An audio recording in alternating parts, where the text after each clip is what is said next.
Assalamualaikum warahmatullahi wabarakatuh. Video ini dibuat untuk memenuhi tugas bahasa Indonesia, yaitu tentang ringkasan dan resensi dengan dosen pengampu Ibu Asih Wahyuningsi MPD. Perkenalkan, kami dari kelompok 11 akuntansi R1 dengan anggota kelompok yang pertama ada Anzalna Fadlihi Rahmi, dan yang kedua saya sendiri Iip Alifati Syahdiah. Materi yang pertama ada ringkasan. Pengertian ringkasan yang pertama ada dari Istriani pada tahun 2009. Beliau menyatakan ringkasan adalah sebuah cara menyajikan karangan dalam bentuk singkat dengan mempertahankan urutan isi dan sudut pandang pengarang aslinya. Yang kedua ada dari Nur Hadi pada tahun 2010. Beliau menyatakan ringkasan atau sering disebut dengan istilah presis adalah bentuk singkat atau ringkasan dari sebuah karangan yang masih memperlihatkan sosok dasar dari aslinya. Tujuan ringkasan. Jadi, tujuan ringkasan dibuat itu untuk menyingkat atau memendekkan sebuah karangan yang panjang. Cara membuat ringkasan atau langkah-langkah untuk membuat sebuah ringkasan ada 4 tahapan. Yang pertama ada membaca, yang kedua ada menyeleksi, yang ketiga ada menulis, dan yang keempat ada membandingkan. Yang pertama membaca. Pada tahap membaca, si pembuat ringkasan harus membaca dan mengkaji secara seksama bahan bacaan yang hendak diringkasnya. Kemudian yang kedua ada menyeleksi. Jadi pada tahap menyeleksi ini, pembuat ringkasan memilih-milih bagian inti dan bukan inti, penyeleksi pikiran utama penulis dan pikiran penjelas. Yang ketiga menulis. Pada tahap menulis, pembuat ringkasan menulis ulang ide-ide pengarang yang dikumpulkan dalam wujud yang lebih singkat dan berbeda dari wujud semula. Kemudian yang keempat atau yang terakhir ada membandingkan. Jadi membandingkan di sini itu adalah membandingkan hasil ringkasan dengan aslinya. Ciri-ciri ringkasan yaitu ada 5. Yang pertama, mengungkapkan kembali bentuk kecil dari sebuah karangan. Yang kedua, mereproduksi kembali apa kata pengarang. Yang ketiga, mempertahankan urutan-urutan gagasan yang membangun sosok atau badan karangan. Yang keempat, penyusun ringkasan. Jadi, penyusun ringkasan ini terikat oleh penataan, isi, dan sudut pandang pengarangnya. Kemudian yang kelima atau yang terakhir yaitu kalimatnya pendek-pendek dan senada dengan kalimat pengarang aslinya. Materi selanjutnya akan disampaikan oleh rekan saya yaitu Anzalna Fadlihi Rahmi. Yang kedua ada resensi. Pengertian resensi.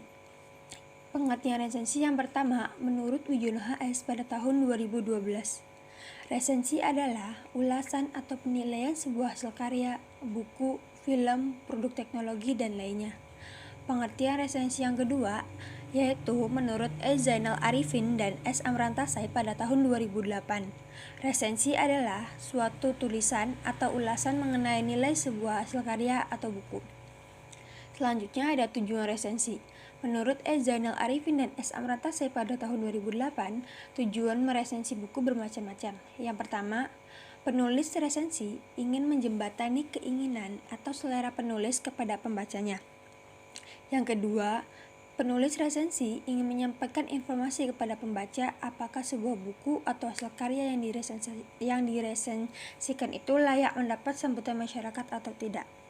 Jadi, bagi penulis resensi, dia itu menulis resensi itu untuk menunjukkan kepada masyarakat apakah buku tersebut layak dibaca oleh mereka atau tidak.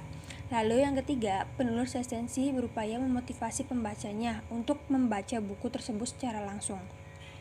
Yang keempat, penulis resensi dapat pula mengkritik, mengoreksi, atau memperlihatkan kualitas buku, baik kelebihan maupun kekurangannya. Jadi, penulis resensi itu bisa mengkritik buku tersebut atau memberikan kelebihan dan kekurangan buku tersebut agar pembaca resensi buku tersebut itu tertarik dan bisa membaca buku tersebut secara langsung. Lalu yang kelima, penulis resensi mengharapkan memperoleh honorarium atau imbalan dari media cetak yang membuat resensinya, baik majalah maupun surat kabar. Selanjutnya, cara menulis resensi. Langkah-langkah menulis resensi buku yang pertama adalah memahami atau menangkap isi dan tujuan si pengarang buku dengan karya yang dibuatnya. Lalu yang kedua, memiliki arah dalam membuat resensi buku. Jadi kamu harus tahu kepada siapa resensi ini untuk dibaca. Yang ketiga, mengenal atau mengetahui selera dari segala usia pembaca dan tingkat pemahaman dari para pembaca. Yang keempat, menguasai segala ilmu pengetahuan dari berbagai disiplin ilmu sebagai tolak ukur ketika menuturkan keunggulan dan kelemahan buku. Yang kelima, menjadi pengamat buku sekaligus rajin membaca buku apapun itu karena sudah banyak fasilitator atau penyedia layanan buku online seperti Perpus yang dikelola oleh Gramedia untuk membuka jendela ruang pintu ilmu. Selanjutnya ada ciri-ciri resensi. Ciri-ciri resensi yang pertama ada judul resensi. Judul resensi tidak diambil dari judul buku yang akan diresensi, melainkan hasil pemikiran dari resentator yang akan mencerminkan keunggulan buku tersebut.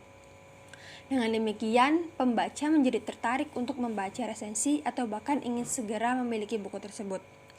Yang kedua, identitas buku.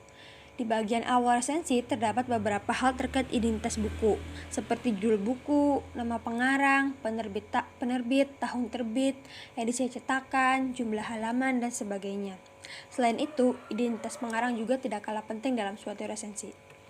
Lalu yang ketiga ada sinopsis atau ulasan buku. Sinopsis atau ulasan buku yang akan diresensi haruslah ditulis secara ringkas dan tepat agar pembaca lebih mudah untuk memahami isi buku yang sedang dibahas. Lalu yang keempat ada kelemahan buku. Dalam resensi, kita juga harus menulis kelebihan dan kelemahan buku tersebut. Kelemahan buku yaitu ciri resensi yang baik. Ciri resensi yang baik itu harus ada kelemahan bukunya. Tujuan ditulisnya kelemahan buku tersebut adalah sebagai bahan pertimbangan apakah buku itu layak untuk dinikmati atau tidak. Lalu yang kelima ada kelebihan buku. Kelebihan buku ditampilkan akan menjadi daya tarik tersendiri bagi pengarang buku atau pembaca. Akan tetapi kelebihan buku jangan ditulis secara berlebihan. Hal itu akan membuat pembaca kecewa karena hasil resensi tidak sesuai dengan kualitas buku fisiknya. Sekian dari kelompok kami, kurang lebihnya mohon maaf. Assalamualaikum warahmatullahi wabarakatuh.